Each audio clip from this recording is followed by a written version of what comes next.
quarters. Is that all? No. I want the Villa Scallopini.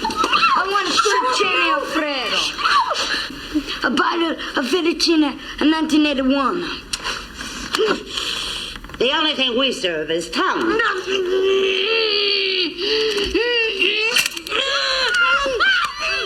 You boys like tongue? That was a scene with actor Corey Feldman, then 13 years old, and director Richard Donner's The Goonies, released 30 years ago today. On its face, it was a fanciful adventure story with sneering bad guys and hidden treasure, but underneath was a human story about kids fighting to save their homes from foreclosure. And while not the most diverse on-screen group, the preteen adventurers gave everyone something to identify with. Mikey was the leader, his brother Brand the muscle, Data was the brain, Klutzy Chunk the group's spirit. And when Brand's girlfriend Andy got dragged into the mix, her spunky best friend Steph proved more than a match for Mikey's right-hand man, the aptly nicknamed Mouth. Wow! President Lincoln. George Washington. Martin Sheen. Martin Sheen, that's President Kennedy, you idiot! Well, that's different. I mean, he played Kennedy once. Oh, that's really smart. I'm glad to know you're using your brain. Yeah, well, at least I have a brain. So stupid, Mouth. Oh, yeah? Yes. Shut up. Joining me now in Nerland from Los Angeles is the all-grown-up man behind Mouth, actor and musician Corey Feldman.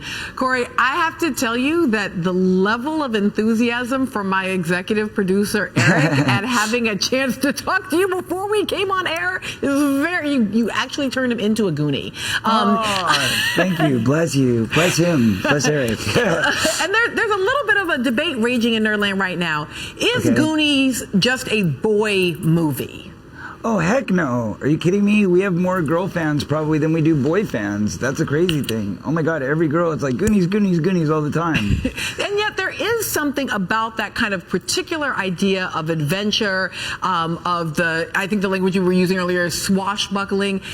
You know, have we in any way lost that in our movies? Like this idea of young people on their own, no parents really particularly to be found, you know, being the stars of their own story. Their own adventure. Their own adventure, yes. Well, I agree. There is less and less of that.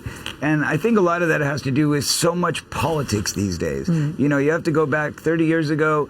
We didn't have such strict rules and regulations on, you know, parenting and what was responsible versus irresponsible and all those sorts of things, which are now hot points and hot topics that I think people are always afraid to kind of, you know, put their foot into the hot water. Whereas in those days, you know, we just didn't think about things like that. Like the idea of kids going off an adventure was very real because in those days they did.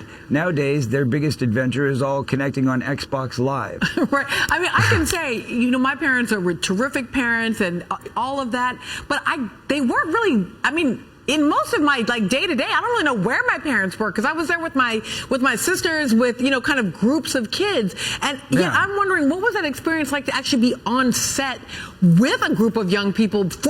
Were you having a kind of adventure in the actual filming of it itself? Oh, absolutely. I mean, you know, to this day, and I've done over 100 films at this point, everybody says to me, what was your favorite film to work on?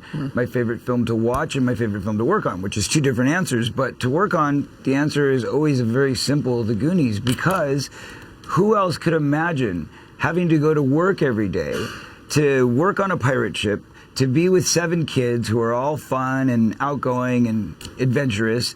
And then, of course, with the 2 biggest kids of all, which is Steven Spielberg and Richard Donner, because trust me, they were big children on the set every day. And we were all playing on those water slides. We were all playing on that pirate ship. Michael Jackson, Pee Wee Herman, Cyndi Lauper, Harrison Ford, everybody you can think of wanted to be on that set. When they unveiled that pirate ship, it was literally like they had just built another world. And everybody wanted to be a part of it. One of my producers, Tack, wants to know whether or not you still have Mouth's Purple Rain t-shirt. You know, unfortunately, I was conned by this master manipulator who unfortunately was not a great influence on children, and this guy manipulated me into selling him my entire Goonies outfit and my bike from the movie, I think for like $40 when I was a kid. Yeah, tragic. Tragic. That is officially tragic. Now, it is, but I do have some mementos that I keep around my house, which are just random. Things like I have one of the original gold doubloons. I also happen to have Andy's A from her sweater, which maybe Carrie Green might want one day. I don't know if she's watching this. I guess she can give me a call. Now, we've been seeing on Twitter a lot of people asking if there are any screenings of the Goonies for the 30th anniversary. People actually want to go and see it together, I think, with their friends. Well, Do you as have one coming up? Yes. Well, as you know, Astoria is blowing up big this weekend, so everybody's there. But I couldn't make it there because I'm actually preparing for my first concert with my new live band. I've got a new double album coming out called Angelic to the Core. It'll be out at the end of the summer. And I've put together a band of all beautiful female models, which is called The Angels. And we're actually doing our big premiere concert at Bonnaroo next weekend alongside a Goonies 30th anniversary screening. So it's going to be actually the Corey Feldman experience at Bonnaroo in the cinema tent all day long, and we're going to screen Goonies. We're going to do a concert with the Angels. It's going to be fantastic. Thank you very much to Corey Feldman in Los Angeles, California. And again, you made a lot of people's day to day, but particularly our beloved Eric. You made his day to day. Never say die. Never say die. Goonies 2 still may happen 30 years later. Absolutely. Okay. Thanks so much for joining us this morning. Thank you. God bless.